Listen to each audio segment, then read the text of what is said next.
Hey everyone, welcome to the next edition in my Tyranid 6th edition codex review. Apologize for the gap between this review and the other one here, but I am just working on getting my models built and getting some games in with the new codex, so bear with me here as I get these reviews out. Still got one more part to come after this. I'm going to do a review of actually playing with the codex and more about what my actual experiences are. So starting out with this one, we're going to take a look at the Bio-Artefacts. So the first one on the list is the MacLeod of Tyrax. This one here, of the 5 Bio-Artefacts, I think this is the only close combat one I would take. Well, being that there's only really 2 weapons that are close combat, but essentially it's just rending claws that give you preferred enemy every time you, every time you kill a unit. Yeah. So it's not bad. It's the cheapest of the Bio-Artifacts. I think it's 25 points. So for the points, it basically gives you preferred enemy. It is, I think it's, yeah, and also close combat, only 2 obviously because of claws. So overall, not too bad. Nothing really mind-blowing with this one. It's kind of situational, I take it. But moving on, we got the miasma cannon. Now this one here is the one that really stands out to me. I think this guy here is, oh, it's 25 points for this one. Sorry, the MacLeod for 10 points, so my apologies there. But miasma cannon is pretty cool. It's got 2 different options you can use with it. It is a ranged weapon. You can either use it as a flamer, it's poison 2+, or you can shoot it as a blast, 36-inch range. So it's kind of cool. You can, for 25 points, you can stick that on any creature and take a Bio-Artifact. So it's actually, it's kind of neat. We will be going over to the models that can use Bio-Artifacts. I'll quickly go over that at the end of this section. So yeah, miasma cannon is a pretty cool choice. A lot of options. So yeah, the Norn Crown is up next. So Norn Crown adds 6 inches to the creature's synapse range. The cool thing with this is being that synapse is kind of a big thing with our codex now. This one's it can be useful for the point cost. It's 40 points for it. Not too huge about that. I mean, for 6 inches synapse, I mean the 40 points could be used elsewhere a little bit better. That's a unit of gaunts. But then again, it does have its use. You could stick it on Tyranid Prime or something and just kind of have him floating around the unit gaunts or something. It's kind of useful, kind of not. Depends what you're running list-wise, but its uses are in there. Next up, we got the Young Girl factor. So with the Young Girls being removed from this codex, they gave us this. It's 40 points. Basically, it's a copy and paste of the Young Girl's ability to shift and gain +1 strength or attack or 1 to their armor save. This would be really cool actually, except it's only used in assault phase, and most of the creatures that can take Bio-Artifacts generally won't be in assaults too long, or for the points that you're sticking on it, they might not live in assault. It's cool. It's not nothing special, but for the points, I don't think it's worth it. It's definitely a neat idea. I think it could have been executed a bit better, however. So the final Bio-Artifact we have is the Reaper of Obliterax. This here is essentially a Lash Whip and Bone Sword that also has Shred and +1 strength, and you're paying 25 points to get that. By far, I think it's probably the most useless of the Bio-Artifacts now. Haven't play tested with any of this, so don't go quoting me saying that this is the worst. It's just, this is my opinion. Keep that in mind. All these videos, it's just my opinion, my experiences. So please, if there's anything else you have to add with the Bio-Artifacts, shoot a comment in. Yeah, so Bio-Artifacts, nothing really cool there. And again, I forgot to mention this too. They are like relics, for example, Space Marines or Eldar, whatever. I don't know what they're called for Eldar, but 1 per each for army. So now let's take a look at the new Tyranid units. So starting out, we got the new elite contender here, which is the Harpy. I think I pronounced that right. So looking at the strengths of the Harpy, it's the ability to regain wounds in combat, or regain a wound actually, once per combat. Per turn, yeah, combat per turn. So yeah, that's kind of cool that it can get wounds back, because it's probably generally going to kill something. This unit here looks like it's more of a tar pit unit than anything. So yeah, the strengths aren't really crazy with it. I mean, it's nice that we have a monstrous creature in every slot now with the addition of this guy. So looking at the weaknesses, points cost, it's it's not over expensive, but it's not cheap. It's kind of right in the middle. I mean, it's a new unit, kind of see how it stands in the codex. But so yeah, moving into that, mentioning of it being elite, that goes to its other big weakness. It's in contention with the elite slot. The elite slot, the previous codex, for those of you that played it, would know that it's a highly contended spot. Tyranids definitely rely on their elites, and even more so in this codex, as we'll note in some of the units in the next review. But yeah, so it's in contention there, so it's kind of, I'd much rather take Zoanthropes, Hive Guard, or Venomthropes even over them, to be honest. But it's neat to have an elite monstrous creature, but it's definitely a cool addition. So moving on, we got the Harpy. Now I know this isn't a new unit per se, as it was in the old codex, but I thought I'd toss it in there, being that it's got a model and it's got quite a lot of things now that make it actually worth fielding almost. Well, it definitely is worth fielding if that's what you want to go with. But moving on, taking a look at the strengths. Definitely the big strength is its speed. The Harpy is extremely versatile now with the changes to the Spore Mine rules. Dropping Spore Mine is actually more effective almost to miss. I haven't actually got a chance to play with a Harpy yet. I don't actually have a kit for one. I do have a Crone, but I'm sure I'll proxy that, test it out. But plan on testing out the Crone a bit. But another huge bonus with the Harpy in this codex, it's actually got 5 wounds. I think it had 4 before. I honestly never used a Harpy, so I can't remember. But that definitely is a plus for it, if it did change. But having 5 wounds in the air is good as compared to the Tyrant. Now the weaknesses, though, it's only toughness 5 and it has a 4+ save. This isn't too bad. It's just, you definitely got to be careful with them and understand that if you are going to fly them in there, expect them to get shot down a little bit easier. So you're definitely going to have to be a bit more tactical with them and use them in conjunction with your flying Hive Tyrants or whatever, and just got to be a little bit more careful with them depending on the role you're planning on having them fill. But they're excellent anti-infantry, and we'll definitely have to give them a go and see how they stand now. So moving on now, we got, as he already mentioned, the Hive Chrome. Hive Chrome, strengths of this guy, he's got a strength 8 vector strike. That's a huge one that jumps out at me right away, being that it's kind of a solid way to rely on taking other flyers down. And also he's pretty cost effective now too. I didn't mention, I don't think I said that about the Harpy, the cost drop for the Harpy, so that's another huge thing. But yeah, this guy I think is 150 points about there. Yeah, something like that.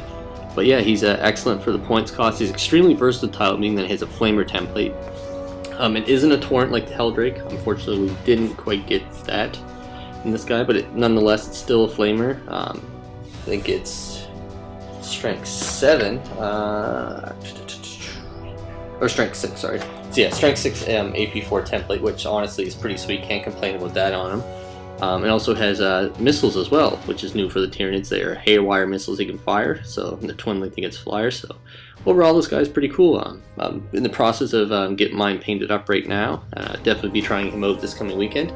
One of the weaknesses though with him, and again like the Harpy, is he's got the 4+ save, and you just got to keep that in mind when flying him around, that if he does get grounded, he's a bit more vulnerable, but just means you got to play a bit smarter with him. Don't fly him straight into a horde of infantry that can ground him and then just chew him apart. So just comes a smart play. But yeah, definitely excited about this guy. Looks cool on paper, so we'll see how he plays out in the future. Next up and lastly is the Exocrine. This guy here is really cool. I just actually finished building mine. I do have it magnetized to try out the hair specs, but this guy, definitely looking forward to try out him. So being he's a heavy support, as you've probably seen in the last video that I had, there's a lot of contenders for the heavy support slot, so definitely really cool to see a lot of options there, but Exocrine would definitely be one of the top ones for that. So starting with the strengths, he's a very multi-role unit, being that going on to another one of his strengths there, he has multiple fire modes with his plasma cannon. He can fire 6 shots. He's essentially a plasma gun, just think of it that way. So it can essentially fire 6 plasma shots that don't get hot, or it can fire a large blast. So that's pretty cool. Can fill out a anti-infantry role or a light armor hunter, so definitely sweet to see that. Now the one thing about him is his range is the only thing that is only downside, honestly. He's only got a 24-inch range, so You pretty much want to send them up the middle of the table and kind of plop them down and just pick off targets there, or send him up with another unit to help protect him or just draw heat away. Overall, though, he looks really good on paper. I'm definitely excited to give him a go. Great for his points cost, and definitely will be a solid contender in the heavy support slot, along with the Tyranid FX, Moloch, Trigon, Biovore, and Tyranid FX. Yeah, a lot of contenders there. So now moving on, as I mentioned, or well, as I did in the last video, at the end of each of these videos, we're going to be doing some notable unit changes, just to point out a couple of units that have changed, not always for the better, some for the worse, as we'll see in a bit. So starting out, we got the Tyranid Prime. This guy here, he took a bit of a hit in this codex, so let's look on his strengths. It's good that he's a synapse creature. One of the huge boosts about the Tyranid Prime is he's actually our only independent character now. So that is definitely a huge plus if you stick him in a huge unit of Gaunts, and they can look out serve with him and use him as your warlord, even keep him nice and protected. So you do have that option. He can take Bio-Artefacts as well, so that can be a boost. You give him the Norn Crown, you can have a pretty cool central synapse node, or you can even give him the Miasma Can. There's a lot of roles he's been kind of filling out. And he still gives the warrior buffs, which are good. Moving into his weaknesses, his cost went up, which was interesting for them to do, being that there's absolutely no changes stat-wise with him. I thought he was pretty fairly priced before, and also his weakness speed is another issue with him. He's just an infantry unit, and for his costs and the loadouts you can give him, he can take a bit of time getting across the board, but I mean, that comes with anything. Yeah, still baffled by the choice of making it cost more, and also his upgrades are his biomorphs all come from the monsters creatures section too, so they're a bit more expensive. So guy kind of took a bit of a hit, but next to the Flyer, he's definitely our next best cheap HQ option. So moving on into still in the HQ section, we got the Tervigon. Man, did this guy take a hit. So starting off, we'll take a look at the few strengths he has left. Still has the ability to spawn Gaunts. He has the option to take Bio-Artefacts. He still can be a troops option, but you do have to take the Gaunts tact, which is up to 30 Gaunts to make him a troops now, so it's a bit more expensive, but I mean, honestly, a lot of the stuff had we've seen coming with the Tervigon. He was powerful before, but I think he got a bit more of a hit than he should have, but it'll depend on your opinion exactly the Tervigon. So weaknesses, obviously his cost went up a bit, which was appropriate, but now he no longer gives any buffs like poison or adrenal glands to his Termagants around. It only gives him counterattack, which generally Termagants shouldn't be getting charged too much, but it happens, I guess. And then another thing with him that changes is synaptic backlash to any Termagants. It's now 12 inches instead of 6, so this kind of sucks even more. You almost don't want this guy to be near any Termagants. So that was kind of interesting that they did that. Tervigon definitely took a hit, and they also too forgot to write in there, but it's no longer a character, so you can't actually bring just a Tervigon as your only HQ, because you need a character to have your warlord. So yeah, this guy got hit pretty hard. Definitely still usable, but probably won't see him in too many lists. So next up we got the Biovore, and honestly this guy is probably my favorite thing that changed between the two codex, obviously next to the Flyrant, but just because the Flyrant's awesome. So looking at the Biovore strengths, as always, he's strong anti-infantry. Honestly can't beat this guy for anti-infantry in the Tyranid army, in my opinion. If you get a unit or brood of 3 of them, that just, if they get a couple direct hits, the amount of wounds these guys can push out, it's pretty solid. And another huge boost is they're actually cheaper, 5 points cheaper, and they went up to 3 wounds. So that's actually, it's sweet.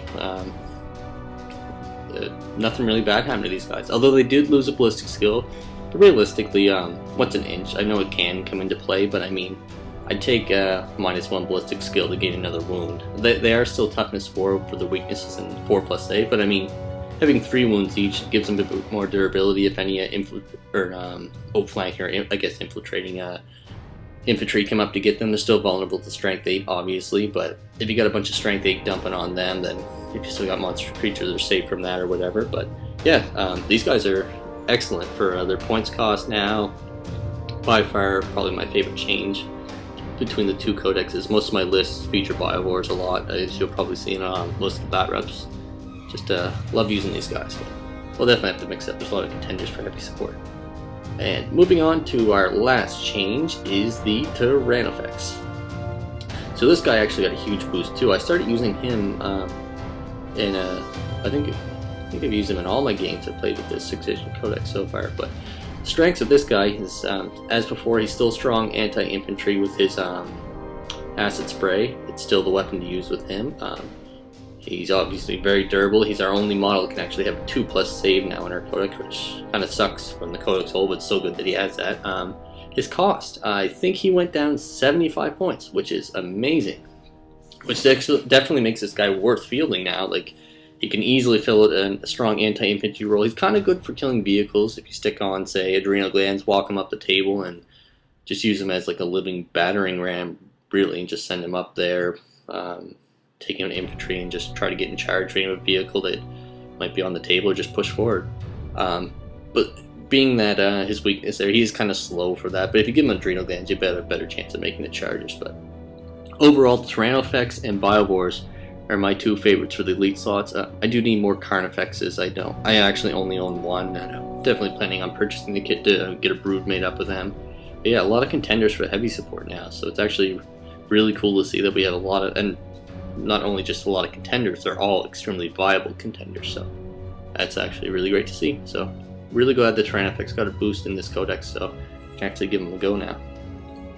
So that's it for part 2. The next one we're going to go over just some actual play experiences. I just want to toss up my opinions, what I think of the codex after I get a couple more games in. That way it's an informed review, right? So thanks for watching again, and listen to me ramble on. So please subscribe, support our channel here, and thanks for watching.